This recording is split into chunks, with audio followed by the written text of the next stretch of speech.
Hi, everybody. Welcome to Creative Fuel. My name is Andrea Bogart. I'm the founder of Embrace Creatives, and I developed this video interview to introduce you to more creative people outside of your creative universe, expose you to new small business ideas, and have people that I interview share how they've overcome challenges in their art practice or in their art business. I think it's really important for us, as many of us are introverts and don't really have time to get out of our studio and meet new people, do it very easily through this vlog. So I'm happy that you joined us today.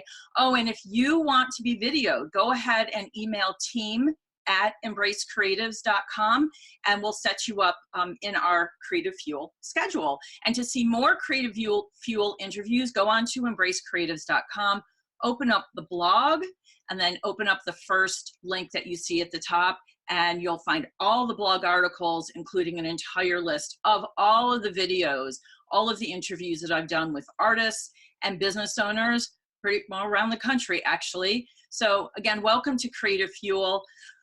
I'm going to talk a little bit about business.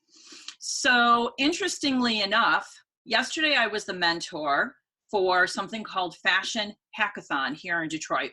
One of my colleagues who's a tech expert and also comes from the fashion industry just like I do and lived in New York just like I did, she started this hackathon which marries technology and fashion. And her goal in doing this is to bring developers and people who do UX and UI, everyone in the tech world, in with fashion designers, retail owners to solve challenges that we have in the fashion industry through tech.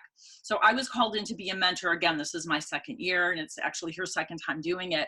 And it was really interesting for me and all of the other mentors and the people who were in charge to see how people who did not know each other before they started this program sit together and work out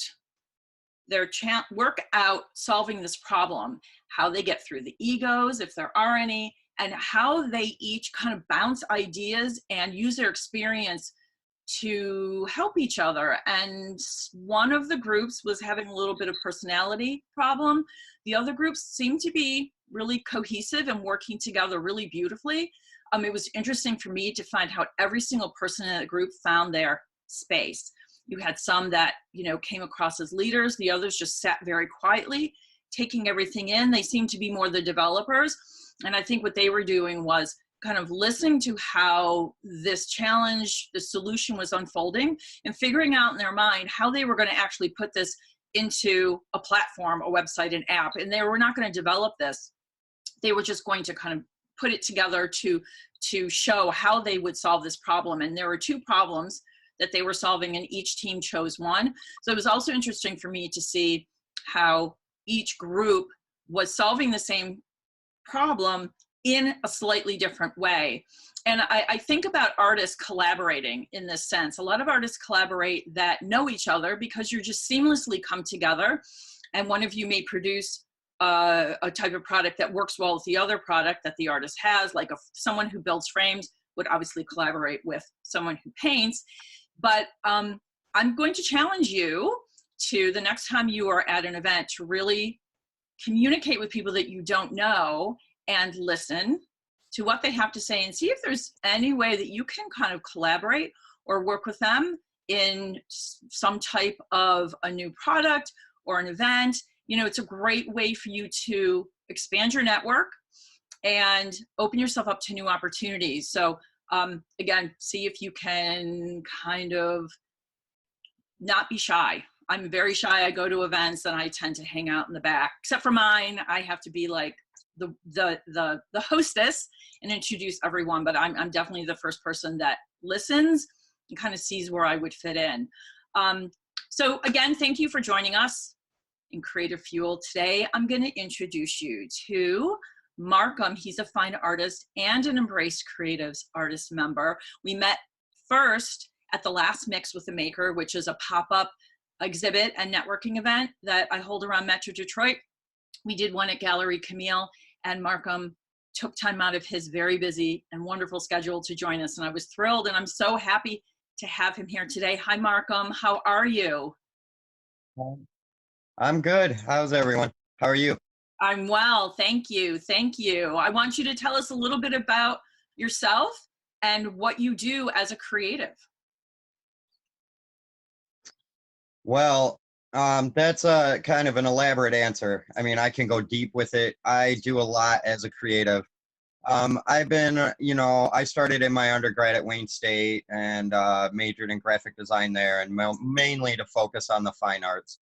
So I've been in and out of like illustrating and everything my whole life. I've been an artist, and but I've also done a lot musically as well. So for me, a medium is a medium, and no matter what medium you're really using, you just kind of approach it in an artistic way and let it be your palette or your canvas, And so like with me, like with music, for example, if I'm on a software online producing something that I'm recording or whatever, the automation of in that platform is my canvas. And so that's just kind of how I look at it in more of a like a 2 or 3 dimensional aspect. But then on paper, everything I do is just kind of an influx of like influence from so many different sources, and then my own ideas and everything that float around in my head. So I do a lot of painting, illustration, and then as far as style, I guess it would be surreal, a lot of surrealism, figurative work, some realism, and then a minimal abstract. And then right now I'm on this project where I've embarked on monochromatic, like stencil style designs of all of the famous musicians from Detroit. That sounds like I don't think I've seen those pieces yet on Embrace Creatives. Have No. you finished anything? Or you're still working through that. Well, I have some on paper that where I did like a background and then I do the stencil over the background. I did that for Alice Cooper, and I did that for Aaliyah. And so I'm expanding on that. I have an Anita Baker one ready to go, and then I want to do a background for that, like kind of a colorful, like Motownish type thing, and then kind of have her below that image. So once I get more into that, right now it's more focused and concentrated on making the stencils, because this is I have a list of artists from online on a website. It's like an alphabetical list of famous musicians from here. And I was just browsing the list one day, just seeing, hey, who's from here really? And I got to 152, and the list wasn't even close to done. So this project is going to take like years. It's going to be Massive. How big? How big are you creating your end product? they're about I'd say they're about, they're decent size, like 14, 18 by 12 maybe. So yeah, they're not tiny. It is going to take you quite a while. Are you going by Yes. are you going by who you like most from that list, or you're just kind of picking and choosing randomly? At first, at first I was going alphabetically. And when I started the project, it was an interesting coincidence because Aaliyah is at the top of the list. And at the time was when all the R. Kelly stuff was going on in the media, in the news and everything. Huh. And I don't know if you know about the connection there, but there's a video of her when she was underage with him and Oh. doing like terrible things to her. Oy. And so part of that stencil design, it has the hashtag me too. So I made it part of that whole movement. Mm-hmm. And I tried getting that out there at the time that all that stuff was going on in the news with him. Mm-hmm. Yeah, that. So as far as an order goes, at first it was alphabetical. Now it's more based on what is coming out from Detroit entertainment in that moment. Like, for example, the Temptations movie is coming out. Mm-hmm. So I've jumped way down the list and now I'm on the Temptations one because Smart, I want that to coincide with that. Yeah. smart, very smart. Um, before Thank you. before we move on, because I want to hear more about your goals in your art and maybe some challenges. You are an Embrace Creative member, and we are always very happy to see you engaging and see your work. What do you like about Embrace Creatives? There has not been an organization like this in Detroit. I've been here doing art more than 20 years. And I've tried getting into, well, not all the galleries, but I've tried immersing myself in the galleries and doing all the shows I can around town and things like that. And there's just not really been a lot of like a collective of a scene or a lot of support for like a scene collective type, not like an entourage idea, but I guess similar to that would be like the best way to compare it, I think. Um, and this Embrace Creatives does something to kind of point you to actual events that are more beneficial to you as opposed to just going out there and fishing all the time. It's like a direct line to this event is an opportunity in this way, and different artists are looking for different opportunities. So depending on what their goals are and what they do with their art. And so that when there's focused opportunities and they get to see that and get to review like, well, what's this next pop-up about, is that going to be good for me and my work, you know then they can choose to participate, or and so on. But then one of the great things about it too is that you guys post all those art calls, and they're not just local, they're from all over, and it's a great resource to be able to go in there and say, okay, where do I want to expand my horizons? Where do I want to pursue my next show? Do I want to be in Detroit? Maybe I want to go out of state. What do they have posted right now? You know?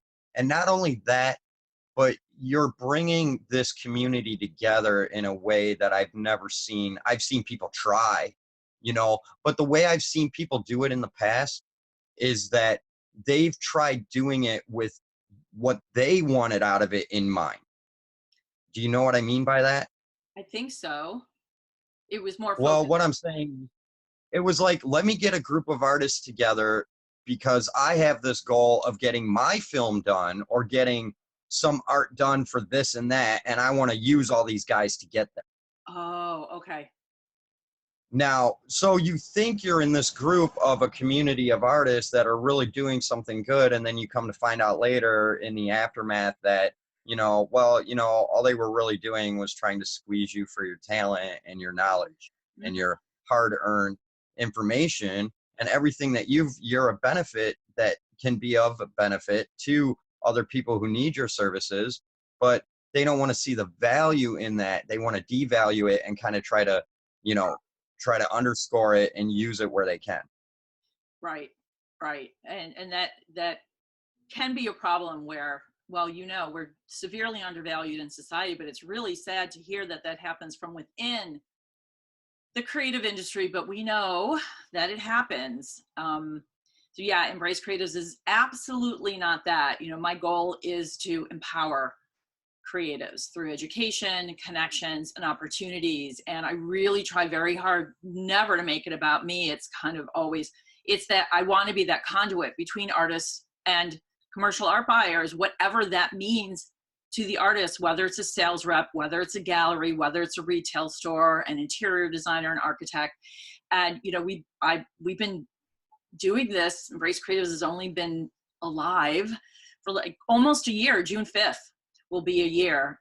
So we're still kind of figuring it out, and I'm trying to marry this online growth community where people can meet online with the in-person as well, because listen, we create physical products. Most of us, a lot of us do digital, obviously, or film, but still that in-person relationship, like when you and I met in person, with the Mix with the Maker, and, Embrace Creatives will be having a lot more events, but that to me that's the shit. You know, that's where you really get that person's energy, and you get to see into those, you know, that person's eyes, and really have that connection with them. Online is great because you can scale, and you can really, I've met a million people online that I've actually gone out of my way to meet in person. And that absolutely does happen. And you can't really grow your business without this broad audience. But what I don't want it to, I don't want Embrace Creatives to be just an online platform. I really want it to pop up in all the different cities where we have Embrace Creative members, and we do. They're all over the country. I have some artists from in other countries as well, but we're right now all over America. But how do we pop up and have Embrace Creatives bring people together, because we are so insular and we just don't have time. You were talking about that at the event, that you work, you come home, you are, you know, you are committed, like most artists, to working, to creating, to express, you know, expressing yourself. How do you even find time to meet people? So I'm hoping that Embrace Creatives online is a way for you to pop on, pop off, see what's going on, say hi to people, connect.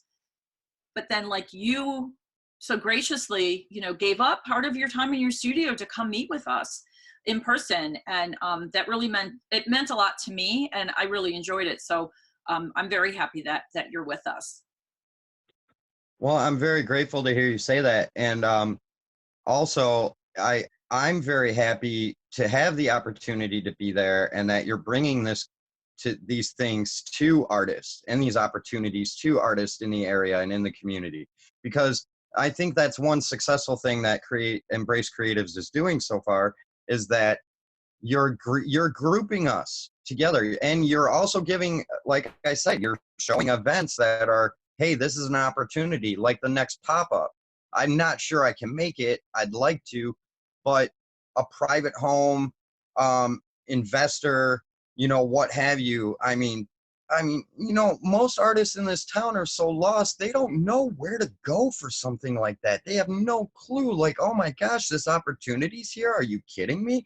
Like that one you posted about the private buyer from the home, which I didn't apply to because I looked into it, and it was a lot of work to apply to at the time for me. I just didn't have time to do all the application and paperwork that they were asking for.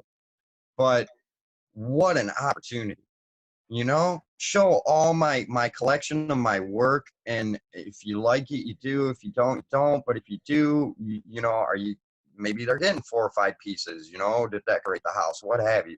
Right. And I mean, see, because here's the thing, okay, I think a lot of problem with artist attitude over throughout history, and this also I think is indicative of Detroit's hustle mentality, which needs to basically fade away, because the hustle thing just, you know, it just diminishes, it demeans value in things, it diminishes people, and it's just people trying to get a quick buck. And I'm so tired of that attitude and that approach, and it's not the way to do things. That as a collective and a community of artists here, okay, one thing that everybody I think needs to understand and really take a look at is how when one artist sells a painting, I don't care what you think of their work compared to your work, or what you think of their work compared to other artists' work. When artists sell a painting, it's excellent for the entire community. Absolutely. You know, and people need to get that. Like, even when Warhol sells a painting, even though he's famous and he sells for hundreds of thousands or millions of dollars, when they sell and they auction at Christie's, great. It's awesome for the whole community. It keeps art important. It keeps it out there being purchased and collected. And the more that people are buying other artists, the more opportunity there is for people to get to you and start buying your art. Absolutely. You know, when the marketplace is strong, then it's strong. It can be strong for everybody. But it's true that a lot of artists really don't. They just, unfortunately, we just have never been taught. I say this a lot when I teach, when I coach, we're just not taught how to be business people, entrepreneurs. And a lot of artists, like, don't talk about that. I don't want to hear about business. But it's just, unfortunately, that's the way it is now. But that's the way it's always been. I mean, you look back in time, and um, artists that did well, they got out there, or they had their patrons, which is, you know, always good. giving them money so they could create. But if everything stayed in their studio and no one sees it, it's like, okay, if a tree falls in the forest and no one's there to hear it, if you create pieces and you don't get out there, no one's going to see your work. And the more you're out there, even if you don't have your work with you, just talking and networking and seeing what opportunities are available, you have to do that. You have to be able to find your community, find your network, and it can be outside of the art community as well. If you just, sometimes if you stay that homogenous, it's not good. Like I was talking about the tech and the fashion, the art. I mean, all of those people meeting from vastly different backgrounds, and most of them had full-time jobs.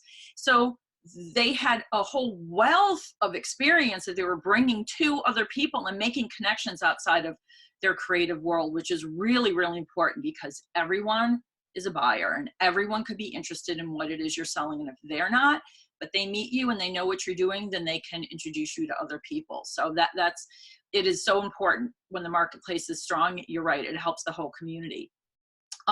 So we're going to have to wrap up in probably about 10 minutes or so, but I wanted to ask, tell me a challenge. Tell all of us a challenge that you have overcome, either in your creative business or in your practice, because there may be someone out there who's going through something similar that can learn from you. Well, okay. As far as in my business, well, first of all, I wanted to say one thing, because you mentioned how those people at the event yesterday are mostly full-time day job, right? Well, Yep. that's the reality of the artist. That's the reality of most artists. Most people don't consider that even though this artist may be known or selling, they still have a full-time job. There are famous artists from the pop movement of the 60s and everything who were part of the forefront of that movement, who had day jobs and didn't ever quit their full-time job to made a living off their art. It was more after decades or after the fact, you know. So that's one thing I think a lot of people are amiss, you know, in realizing, is that, you know, I have a full-time job. I sit there daydreaming at the office about why can't I be back working on my stuff at my place, you know. So I think I'm getting off track of your question, though. Oh, that's okay. And what you said was important, and it is true, and it is interesting to hear. And just so that everyone knows, Markham is a wealth of information on art history. Like, you want to know what happened in art history, specifically even in Detroit, please get on Embrace Creatives, connect with him, and talk to him. And when he has time, he'll respond. But if you see him at an event, say hi, ask him questions. I was fascinated talking to you, and it was real, you know, going deep with a creative, like that's one of the best things about what I do as an artist, just being surrounded by our peers. For me, it's brilliant. I love it. It's just all of this really impressive conversation. But yeah, so now talk about maybe like a challenge or an issue that you faced. Because, you know, everyone has it, and that's how you grow. Well, a challenge for me is that I'm always challenging myself. I won't stick to one style. I won't stick always to one medium, you know, like the stencil thing. When I embarked on this, I had never done a stencil in my life. I had to start looking into, like, okay, where do they bridge things? If it's a monochrome, where are you bridging for the white areas? And how are you cutting? You know, stuff like that. I looked into artists like Rome Couch and what he's doing. I looked at Banksy's stuff and kind of the simplicity and the monochrome aspects of his work. And so I just started studying, and I looked at it and I said, okay, this is how they're doing it. See, basically what I do is, and this is the way I listen to music too. I'm sorry, I got to plug my phone in 1 second. Sure. But this is the way I listen to music too. As a musician, I will hear a song and I'll dissect it, like, from the drums out. I'll be like, okay, what's the drum line doing? What's the bass line doing? Guitar, and so on, etc. And then what did they put on this to produce it? Where are drum traps? What types of reverbs did they add to the recording, vocal, and so on? And so I look at art the same way. I looked at the stencils and I mapped it out in my head the way they were doing, things. And I said, okay, this is how I need to do this. And so I just went ahead and did it. The very first stencil I actually ever did is posted on Embrace Creatives. It's the Night of 1000 Fridas. Okay. Okay, and that was 5 stencils for 3 colors. And that was the first one I ever did. I'd never done it in my life. And I jumped into doing 5 for one piece. I mean, I don't know. That's crazy to me. I don't think artists like go into something that they've never done in their field before or something and I mean, if it were me, maybe I would have been better off just doing one stencil for my first try, you know, but who knows? But it came out well and I liked it. And so the thing with the stencils too is it's all freehand. I'm drawing from a photo of them, you know, but I do the drawing freehand and then I marker it out and then I cut it out. So I'm not using any light projection or anything like that to get the exact images. You know, I'm doing my best that I can freehand to really capture the portrait and the essence of the look of the artist in the photo. Yeah. And that's a challenge. Yeah. Oh, absolutely. But that's how, I don't know. I am the same way. I jump into things. I don't just kind of tippy toe into something. I jump in to everything. Yeah. You know, even just when I'm want to change mediums, you know, I'll learn about the medium, obviously, just like you did. You have to understand how to use the medium, the tools, and the materials, because if you don't know, then you can't start anywhere. But I get the basics and I figure out if there's anything I need to know in terms of the safety side. And then I don't want to know too much, because if I learn too much, it doesn't allow me to not know, if that makes sense. So if I'd like to just be able to do it my own way, but I'm the same way. Like I would have totally done 5 stencils. Yeah. Yeah. I love that. It's, you know, Yeah. Just dive. dive in and get dirty and see what happens. You know, I was at an event yesterday. It was a Godzilla art show. There were a few Embrace Creative members in there, and I met other artists there, and pretty much everyone I spoke to worked with lots of different mediums. And they typically, mainly they were digital to tangible, but they just like relish in that. And a lot of artists that I actually coach, in their business, we have to choose. A lot of them say to me, okay, so I'm having this problem. I need to choose what I want to do. In fact, a gentleman said that yesterday. One of the artists said, I need to choose what I'm sticking with. I don't know what I'm sticking with. And because they can just do everything and they enjoy doing everything, whether it's, you know, I'm not saying that they're jumping from clay, you know, to fiber, but they do have a whole mix of materials that they like to work with, and they like to play. You know, I'm the same way. I jump from thing to thing, but so it can be a challenge if you want to be cohesive, and if you really want to work with buyers and they want something specific from you, but then you're flip-flopping to all these other mediums. They're not quite sure what to do with you. But some of them that are really open-minded are like, we're going to take whatever you have, because everything you have is interesting, and it also allows the buyer to kind of change up and show their client your range. And then it also can appeal to other people that maybe your first work didn't appeal to because it wasn't the material that they prefer. So it can be a challenge, but it can also be a great opportunity to kind of hit something that you really love and you stick with for a while. I agree. It can also be an advantage.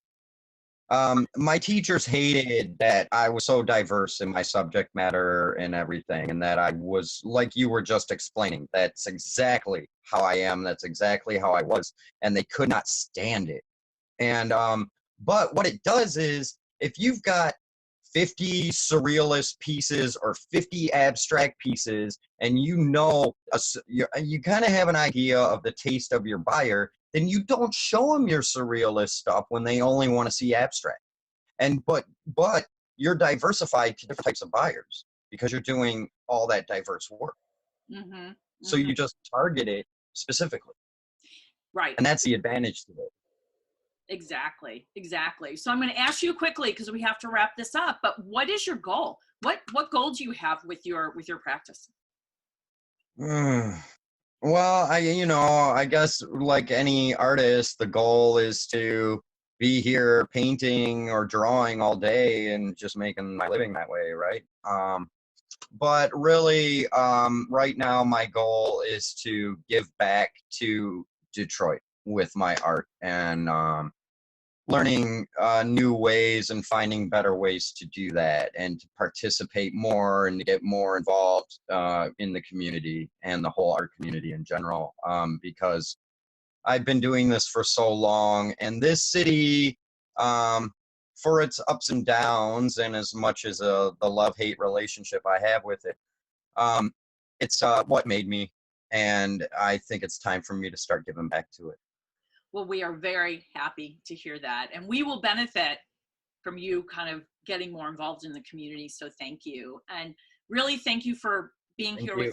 with me on Creative Fuel. We learned a lot. And I am very happy to have met you in person and just thrilled that you're in our community. And thank you everyone for joining us today on Creative Fuel. We look forward to seeing you again.